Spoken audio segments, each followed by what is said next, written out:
this week's Blizz Pro Weekly, WoW releases new info at DragonCon. Legacy of the Void gets a release date. Rexxar joins Heroes of the Storm. Ben Brode talks about power creep in Hearthstone. And is Overwatch beta starting soon? We have some new information that seems to say yes.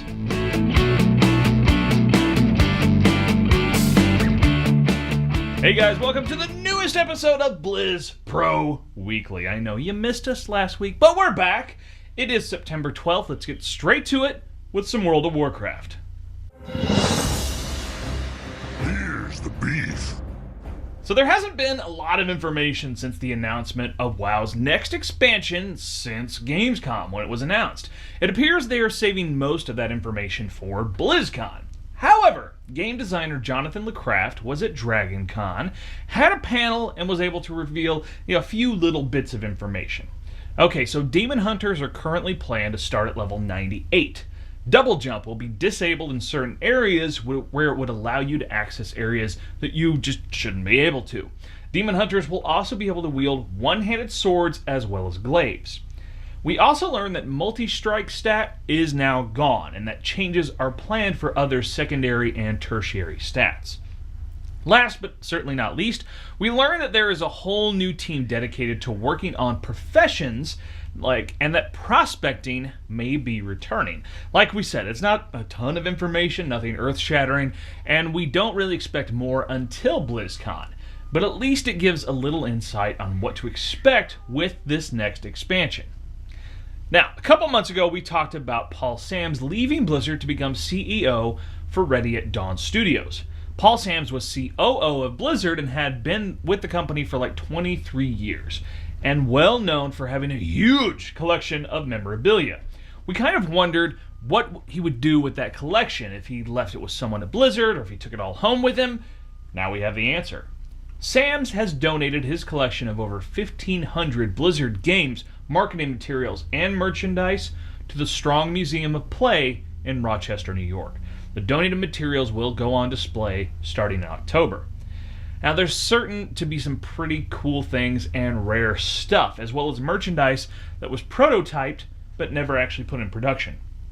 So if you live near Rochester, New York, or want to make a trip, definitely plan on checking that out and let us know what it's like. Let's talk some StarCraft.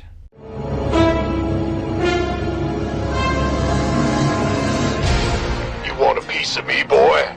So the release date for Legacy of the Void has been announced! Well, okay, sort of. So it's getting announced later today after we film this, but with the power of post-production, the release date is... What, here? I don't... It's a fucking green screen. I don't know, there's nothing here.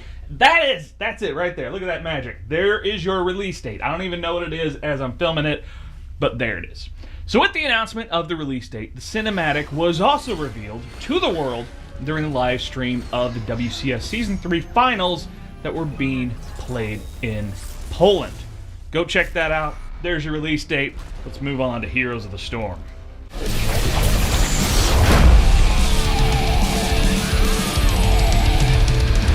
So we have a new hero in Heroes of the Storm, and it appears we are done with the big wave of new Diablo content, because this was a Warcraft hero. Rexxar is a new ranged hunter, and he fights side by side with his bear, Misha. Now, unfortunately, you cannot really micro Misha and Rexxar, so it makes the hero a little wonky to play. The verdict out right now on Rexxar is that he's not really all that good as a tank, and his best ability is being able to clear merc camps. Now, he might be a decent character in team comps that would use double warriors, but there are probably better heroes for use with that. Now, with StarCraft Legacy of the Void getting a release date, it looks like the next two heroes out will be the Medic, a StarCraft support character, and Altanis, a StarCraft warrior. Dustin Browder did mention the Medic will be out first before Altanis. It's likely the Medic will be, in fact, our next hero's character, and we should expect it to release, we're thinking, early October, with Altanis releasing in November. Pretty cool, right? Let's talk some Overwatch.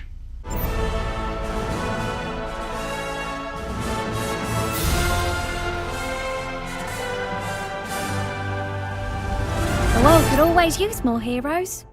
So if you attended Gamescom and were one of the winners of the Blizzard giveaway, then last week you got a pretty exciting email in your inbox.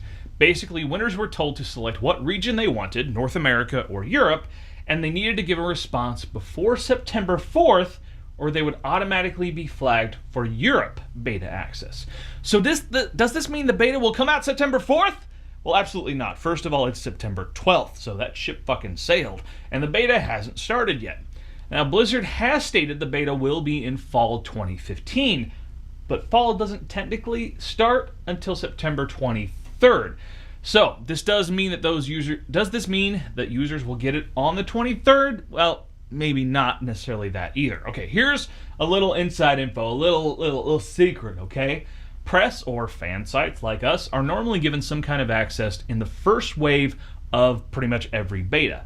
Almost every time there's a beta, we get an email really similar to the one you got in the giveaway, and we need to respond by a certain date as well to make sure we will be on the list of accounts that will be activated when the beta hits. This normally happens anywhere from a week to several weeks before the beta actually happens. So, do not expect the beta to hit before September 23rd. After that, though, it's coming. The BlizzPro team is guessing beta starting sometime in October at this point.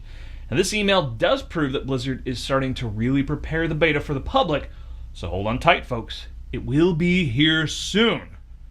Let's finish up like we almost always do, with some Hearthstone. Pull up a chair by the hearth. Senior game designer for Hearthstone, Ben Brode, created a video this week to talk about a couple issues in Hearthstone that players have concerns with. And he confirms those concerns are well placed. The design team is trying to solve these problems. The first was how daunting it is for new players to get into Hearthstone. Some of that is because of the just sheer volume of cards. We now have the Classic Pack, 2 adventures, and 2 expansions. Now with each expansion comes better cards, which is how he identified problem number 2, the power creep. Basically, to entice existing players to play with the new cards and shake up the meta, they have to come out with new, exciting, and powerful cards. If you don't, the meta will get stale since all the cards being played are the same and people will get bored with the game. The effect this has is that the newer cards will be more powerful than some older cards. So new players with the older cards won't feel like they can win. It's kind of a catch-22 at this point. And the video did not give any solutions that the team has come up with. The point of the video seemed to be talking about the issue, saying they're aware of it, and they are constantly talking about it right now to come up with that perfect solution if there is one. With that said, what do you think? Keep in mind, Blizzard pays attention. They listen to people, not only on their own sites, but comments on fan sites and press. So is there a problem where you think that new players are overwhelmed? Is the power creep an issue? If yes to both of these, how would you solve them? Let us know in the comments. We love it when you leave those comments. That does it for Hearthstone and this week's video. Subscribe right here on YouTube, iTunes, give us thumbs up, star ratings, all that good stuff.